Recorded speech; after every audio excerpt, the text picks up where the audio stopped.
नमस्कार दोस्तों, success study Baloda YouTube channel में आपका स्वागत है। आज के इस वीडियो में हम सीखेंगे लर्निंग गेप सामग्री के अंतर्गत कक्षा 8 की अंग्रेजी के सेतु पुस्तिका का पेज नंबर 55 का जो एक्टिविटी है वो आज हम हल करने वाले हैं। आज का जो वीडियो है उसका आउटकम्स है E705। तो इसकी जो एक्टिविटी फर्स्ट है उसे हम देख लेते हैं। यहाँ पर आपको एक दिया गया है पैसेज को आपको ध्यानपूर्वक पढ़ना है और इस पर जो आधारित प्रश्न हैं उनके उत्तर निर्धारित स्थान पर लिखना है। तो चलिए पहले हम पैसेज को पढ़ लेते हैं। Vinod has come on an official visit to Bhopal in the morning and planned to reach home at Indore by night। ठीक है, विनोद ने सुबह भोपाल जाने के लिए एक औपचारिक विजिट प्लान की और उन्हें वापस शाम तक इंदौर घर आने के लिए योजना बनाई। ठीक है, as he reached Bhopal railway station he noticed that the train was over crowded and it would be impossible for him to travel by second class. अब देखिए, रीच यानी पहुंचना होता है ना, नोटिस यानी उन्हें ध्यान दिया है, ओवर क्राउडेड यानी भीड़, इम्पॉसिबल यानी असंभव। ठीक है, तो जैसे ही वह भोपाल रेलवे स्टेशन पहुंचा तो उसने देखा कि ट्रेन में बहुत भीड़ थी और सेकंड क्लास में ट्रेवल करना इम्पॉसिबल था। He had no time either to change his travel plans or to buy a new ticket। अब उसके पास में न तो ट्रेवल चेंज करने का प्लान था और न ही नया टिकट जो है खरीदने के लिए समय था। ठीक है ना, इतना समय नहीं था कि वो अपने ट्रेवल का जो प्लान है उसको चेंज कर सकें या फिर नई टिकट खरीद सकें। He noticed that there were some vacant seats in the AC coaches। उसने देखा कि AC कोच में कुछ खाली सीटें थी। He boarded the train। वह ट्रेन पे चढ़ गया। He got into the AC air conditioned coach and sat down on one of the vacant seat। उसने देखा कि एसी कोच में गया और वहाँ पर खाली जो सीट थी उस पर बैठ गया। ठीक है ना, एसी यानी एयर कंडीशन है ना, यानी एयर कंडीशन जो होती है उसका शॉर्ट फॉर्म है एसी। ठीक है, चलिए ये हमने एक पैसेज को पढ़ लिया है। अब इस पैसेज पर आधारित जो हमारे प्रश्न हैं उनके हमें उत्तर देने हैं। ठीक है, पहला प्रश्न क्या है, चूज द करेक्ट ऑप्शन। सही विकल्प का आपको चयन करना है। प्रश्न यह है, वेयर डिड विनोद गो। विनोद कहाँ गया है ना, तो विनोद कहाँ गया था, हम देखा कि विनोद जो है वह भोपाल गया था। ठीक है ना, हमने पहले लाइन में पढ़ा था ना कि भोपाल गया था।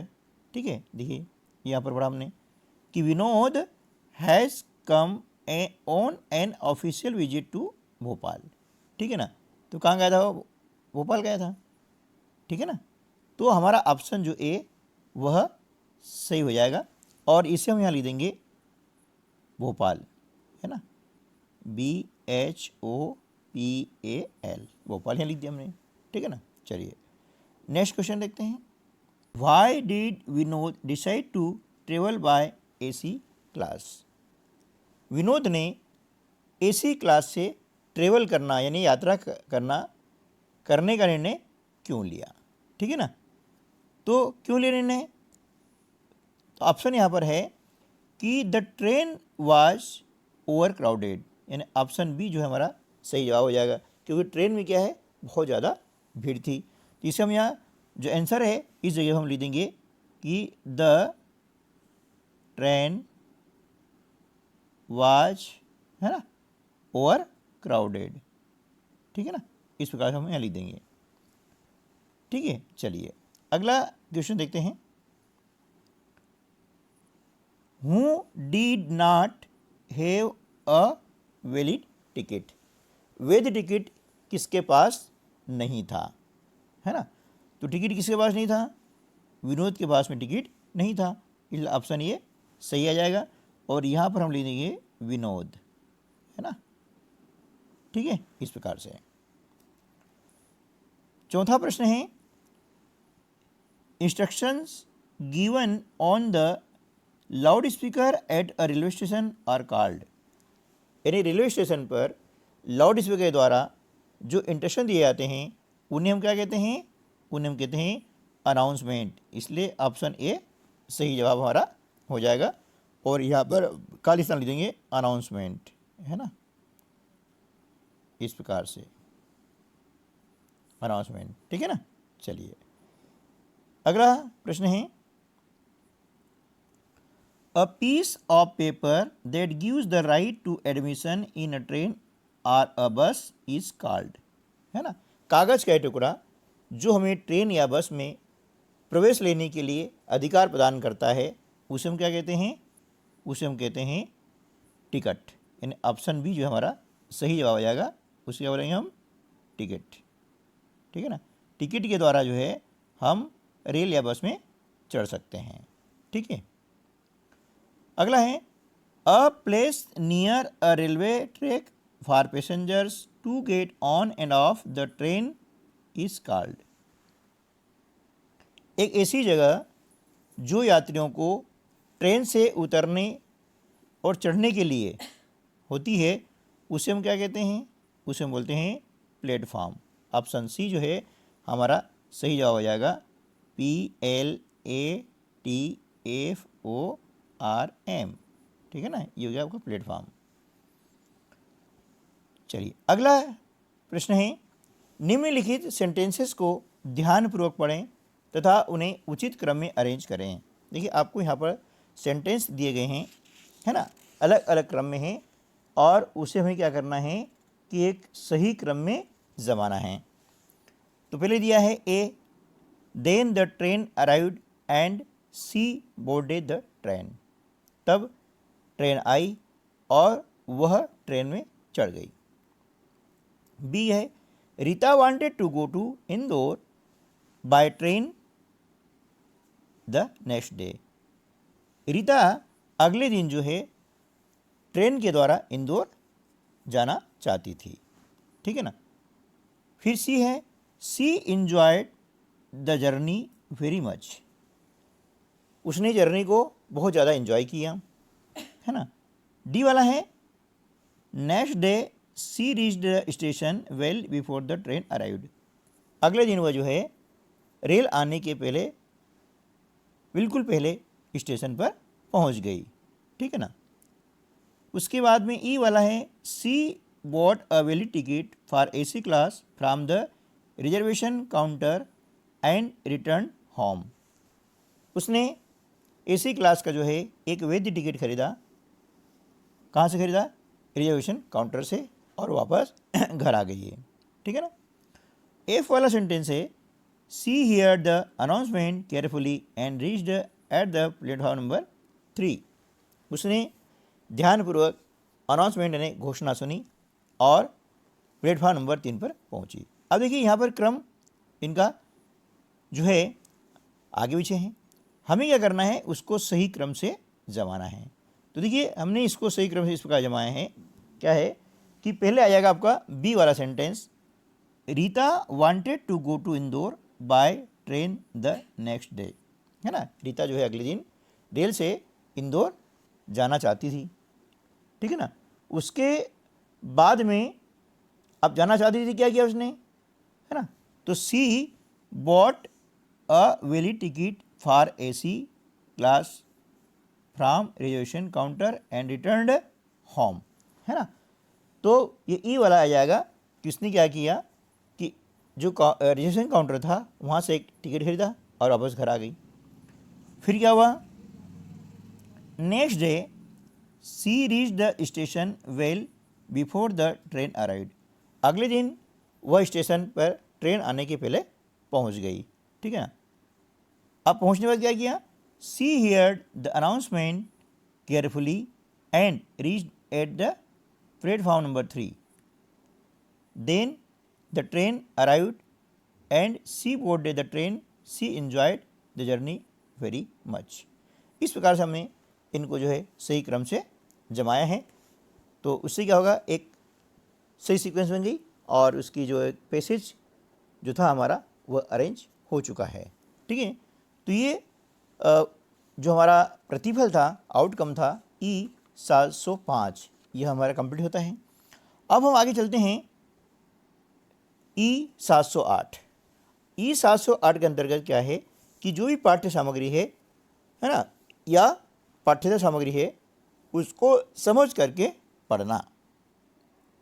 अब इसमें देखिए यहाँ पर आपको एक एक्टिविटी दी गई है कि एक बॉक्स है, इस बॉक्स के अंदर आपको कुछ शब्द दिए गए हैं, उन शब्दों को पहले पढ़ना है और उसके नीचे आपको दी गई टेबल, तो उस शब्द को उस टेबल के सही कॉलम में लिखना है, ठीक है। तो देखिए कॉलम यहाँ है ही, शी दोनों और ट्री इट। इसका अर्थ हुआ है कि ही का मतलब होता है यहाँ पर कि पुल्लिंग जो शब्द हैं, है ना, वो इसमें लिखे जाएंगे मेल वाले। सी में फीमेल वाले जो लिखे जाएंगे कि जिनका जेंडर जो है फीमेल होता है, वो सी के अंतर्गत आएगा। ही और सी दोनों, यानी ये हो गया कॉमन जेंडर, तो यहाँ पर जो कॉमन है शब्द वो आ जाएंगे। और ईट में आ जाएगा निर्जीव, है ना, जिसमें जान नहीं होती है, नॉन लिविंग, ठीक है। तो ये शब्दों को हमको क्या करना है कि पढ़ते जाना है और नीचे लिखते जाना है। जैसे ये क्या है, पेंसिल, ठीक है ना। अब पेंसिल हम देख रहे हैं कि क्या है, पेंसिल निर्जीव है ना, नॉन लिविंग है। तो हमने क्या किया है कि इसको ईट वाले कॉलम के अंदर लिखा है, ठीक है ना, ये ईट लिखा है, ये वाला। अगला शब्द क्या है, किंग। देखिए ये किंग है। अब किंग क्या है, मेल है ना, तो इसलिए हमने ही वाले कॉलम में लिखा किंग। उसके बाद में मदर, मदर फीमेल है, इसलिए उसे हम लिखेंगे सी वाले कॉलम में, है ना, ये सी वाला कॉलम है ना, इसमें लिखा हमने ये मदर, ठीक है ना। इसी प्रकार से बेबी। अब बेबी क्या है, मेल भी हो सकता है और फीमेल भी हो सकता है, यानी ये कहलाता है कॉमन जेंडर, जिसे हमने लिखा है ही शी वाले कॉलम में, ठीक है। कप, कप क्या है, नॉन लिविंग है, इसलिए ये आ जाएगा ईट वाले कॉलम में, है ना, ये, ठीक है। जो नॉन लिविंग होती है वह ईट वाले कॉलम में हमें लिखना है, ठीक है। चलिए आगे चलते हैं। पेरेंट, है ना। अब पेरेंट भी क्या होता है, कॉमन होता है ना, मेल फीमेल दोनों हो सकते हैं, इसलिए ये आएगा ही और सी वाले कॉलम में आ जाएगा, ठीक है ना। आगे है फादर। फादर किस में आएगा, फादर मेल है, इसलिए फादर आ जाएगा ही वाले कॉलम में, ठीक है ना। ट्री, ट्री भी क्या है भाई, ट्री न तो मेल है और ना फीमेल है, इसलिए आ जाएगा ईट वाले कॉलम में आ जाएगा, ठीक है ना। पेड़ पौधे, छोटे जंतु और नॉन लिविंग, ये ईट वाले कॉलम में आएंगे, ठीक है ना। आगे चलते हम तो गर्ल। अब गर्ल क्या है, फीमेल है, इसलिए आ जाएगा सी वाले कॉलम में, ठीक है ना। बॉय मेल है, इसलिए आ जाएगा ही वाले कॉलम में, ठीक है ना, ये हमने यहाँ पर लिख दिया है। अब आगे चलते हैं तो हम देख रहे हैं इसी प्रकार आगे हम देखेंगे कि अगला हमारे क्या है, अंकल। अंकल आ जाएगा ही वाले कॉलम में, तो अंकल क्या है, मेल है। बुक, अब बुक जो है न मेल है न फीमेल है ना, बुक क्या है, नॉन लिविंग, इसलिए आ जाएगी ईट वाले कॉलम में, है ना। उसके बाद आता है आंट। आंट क्या है, यह फीमेल है, इसलिए आ जाएगा शी वाले कॉलम में। लाइनेस, लाइनेस भी क्या है, फीमेल है ना, शेरनी, यह आपका आ गया शी वाले कालम में। टीचर, अब टीचर क्या है, ही और शी दोनों हो सकते हैं, मेल भी हो सकता है और फीमेल भी हो सकता है, इसलिए ही शी वाले कालम में जो है लिखा जाएगा, ये हो गया कॉमन जेंडर, ठीक है ना। क्वीन, क्वीन क्या है, क्वीन जो है शी यानी फीमेल है, तो यहाँ पे आ जाएगा ये, ठीक है ना। कजिन, अब कजिन मेल फीमेल दोनों हो सकते हैं, है ना, इसलिए आ जाएगा यहाँ कॉमन जेंडर ही और सी वाले कॉलम में। बॉक्स ईट वाले कॉलम में आएगा कि बॉक्स क्या है, नॉन लिविंग है, और घोस्ट ये भी जो है ईट वाले जो है कॉलम में आ जाएगा, ठीक है दोस्तों। तो इस प्रकार से हमने इन शब्दों को यहाँ पर हमने लिख लिया है। चलिए अब हम देखते हैं एक्टिविटी नंबर 2। अब यहाँ पर क्या है, देखिए कि 4 आपको बॉक्स दिए गए हैं और इन बॉक्स में अलग अलग चीज़ें दी गई है। देखिए पहले बॉक्स में आपको दिया गया है स्विंग्स यानी झूले, झूले 3 प्रकार के हैं, मेरी गो राउंड, जाइंट व्हील बड़े पहिए वाला झूला जो होता है ना, और सीसा है ना जो ऊपर नीचे वाला झूला होता है, ठीक है। इसके बाद में आपको दिया है राइड्स, है ना, सवारी वाला, तो हार्स राइड, ट्रेन राइड और कार राइड, 3 प्रकार का राइड्स दी गई हैं। फिर दिया है आपको कॉलम स्वीट्स वाला, स्वीट्स में है जलेबी, बर्फ़ी और कुल्फ़ी। उसके बाद में है डिशेस, इसमें आपको दिए गए हैं 4 डिश दी गई हैं, है ना, भजिया, समोसा, पापड़ और डोसा, ठीक है। अब क्या करना है कि आपको जो है अपने जो साथी है ना, उनसे ये प्रश्न करने हैं, है ना, और उसका उत्तर आपको यहाँ पर लिखना है। नीचे आपको दिया गया है टेबल, देखिए ये टेबल दिया गया है, इस टेबल में आपके साथी का नाम, उसकी जो स्वीट्स पसंद है वो, स्विंग कौन सा पसंद है वो, और राइडिंग वाला, ये अलग अलग जो कॉलम दिए गए हैं वह आपको लिखना है, ठीक है ना। आपको पहले प्रश्न पूछना है व्हाट इज़ योर नेम, है ना, व्हाट इज़ योर नेम, आपका नाम क्या है। तो आपका जो साथी है वो जवाब देगा कि माय नेम इज़ रोशन, जिसे मान लीजिए उसका नाम रोशन है तो यहाँ हम लिख देंगे रोशन, माय नेम इज़ रोशन, ठीक है ना। तो नीचे कॉलम में क्या करेंगे, यहाँ लिख देंगे रोशन, जैसे कहा नेम ऑफ द फ्रेंड रोशन, ठीक है ना।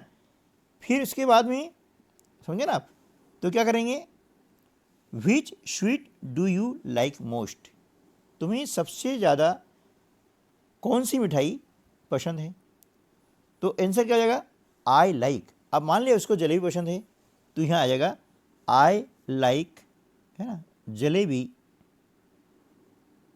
जलेबी द मोस्ट, ठीक है, ये लिखा हमने जलेबी। और फिर नीचे जो टेबल दी गई है वहाँ पर लिख देंगे स्वीट के आगे जलेबी, ठीक है ना। उसके आगे अगला जो क्वेश्चन क्या है, विच स्विंग डू यू प्रेफर, यानी आप किस प्रकार के झूले को अधिक पसंद करते हैं। तो उसका आंसर आ जाएगा आई प्रेफर सीसा, है ना, सीसा जो उठक बैठक वाला झूला होता है वह सीसा, एक बच्चा इधर बैठता है ना, नीचे झुकेगा, दूसरा ऊपर उड़ जाता है, फिर वो नीचे झुकता है और पहले वाला ऊपर उड़ जाता है, इस प्रकार जो का झूला होता है उसको बोलते हैं सीसा, ठीक है ना। उसके बाद में question number 4, what ride did you take in the fair, मेले में आप कौन सी सवारी, आपने कौन सवारी ली है ना, कौन सवारी की है, ठीक है। तो आई टूक अ हॉर्स राइड, कौन सी राइडिंग आ जाएगी, हॉर्स राइड, है ना, इन द फेयर, कि मैंने जो है मेले में घुड़सवारी ली, है ना, घोड़े पर सवारी की, इस प्रकार से, ठीक है ना। तो अब ऐसे ही जैसे रोशन से हमने पूछा, अगला दोस्त आपका हो सकता है अंशु हो सकता है, उसके बाद में मोनिका हो सकती है, भोला हो सकता है, और सबकी स्वीट की पसंद अलग है, डिशेस अलग है, स्विंग की पसंद अलग है और राइडिंग पसंद भी अलग है। तो हमने क्या किया, सारे दोस्तों को पूछ करके अलग अलग उनकी जो है पसंद हमने यहाँ जो टेबल दी है इसमें हमने लिख ली है, ठीक है। तो इस प्रकार से हम जो है इस टेबल को ही मिलते हैं अगली वीडियो में, तब तक के लिए नमस्कार, जय हिंद।